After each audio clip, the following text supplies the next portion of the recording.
Bonjour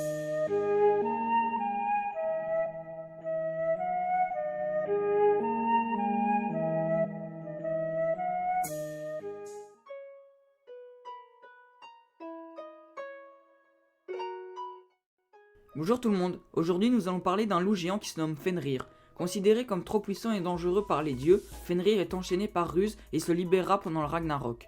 Durant celui-ci, il avalera Odin, puis sera abattu par Vidar, un des fils du dieu. Fenrir est le fils du dieu Loki et de la géante Angerboda. C'est le frère de Jormungandr, le serpent géant de Midgard, et Hel, la déesse des morts. Ces trois-là étaient craints des dieux à cause de leur très grand potentiel destructeur. La première fois que Fenrir fut prononcé, c'était dans l'Edda poétique. Il y est décrit comme un être colossal et que lorsqu'il avait sa gueule ouverte, sa mâchoire inférieure touchait la terre et sa mâchoire supérieure frôlait les cieux. Ses yeux étaient en braise avec un pelage très sombre.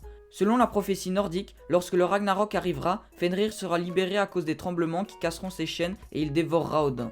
Dès sa naissance, les As reconnurent très vite le danger que le loup pouvait avoir dans le futur et ils avaient raison. Pourtant, dans un premier temps, ils l'acceptèrent en Asgard, mais au fil des années, Fenrir devenait de plus en plus fort et de plus en plus agressif. Seul Tyr osait encore l'approcher pour le nourrir car les autres dieux avaient trop peur. Ils décidèrent alors de l'enchaîner, mais comme le loup ne se laissait pas faire, ils lui proposèrent un jeu où il devait montrer sa puissance en essayant de casser la chaîne qui le retiendrait. Les As prirent pour l'enchaîner un lien très solide, mais Fenrir le brisa sans aucune peine. Ils firent alors un deuxième lien, 2 fois plus solide que le premier, qui ne résista pas mieux. Alors, ils dépêchèrent Skirnir, le messager de Freyr au pays des nains, pour leur demander de fabriquer une chaîne que personne ne pourrait briser. Elle était composée de 6 éléments presque introuvables. Le bruit des pas d'un chat, la barbe de femme, des tendons d'ours, des racines de montagne, du souffle de poisson et enfin de la salive d'oiseau. Le résultat fut assez étonnant car le lien qui fut nommé Gleipnir ressemblait à un ruban de soie très fin et très souple. Les dieux proposèrent une nouvelle fois à Fenrir de jouer avec eux, mais il se méfiait en voyant une chaîne si fine et demanda qu'un des As place une main dans sa gueule.